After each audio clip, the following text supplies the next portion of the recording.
व्यास के बारे में हम बबुलबा कुछ ना बोलो। ये कहल कि हे माई जयामिति क्षेत्रमिति जनिना बीज गणित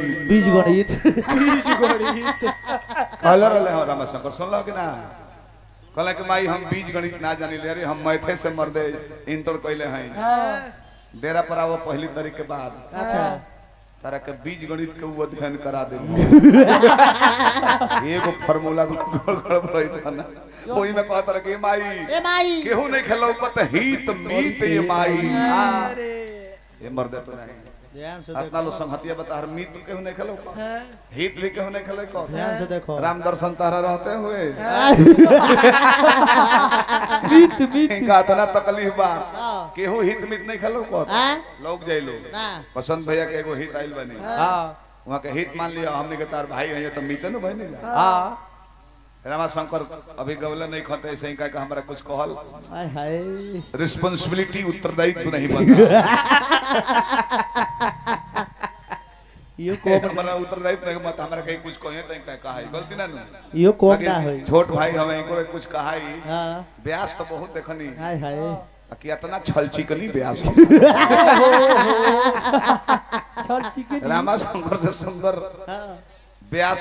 जगत में केहू होए नहीं ना ना बुझाला स्पॉन्ज हो ए दाढ़ी बढ़ा के रखो तारे पर नया आपको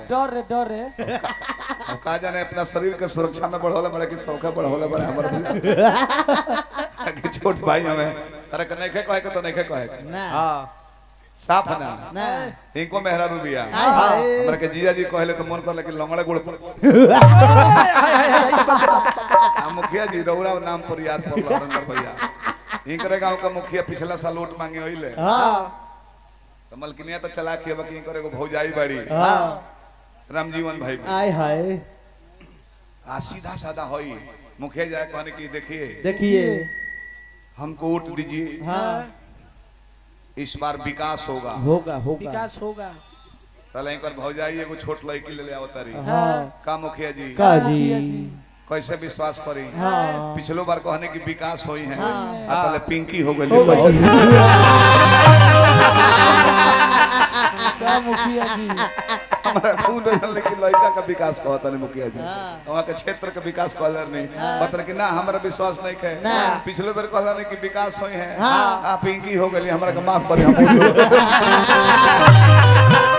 रउआ से फायदा नहीं थे द्वार पर चुटकुला भी लय में कह जाला कि निकला सलील सलील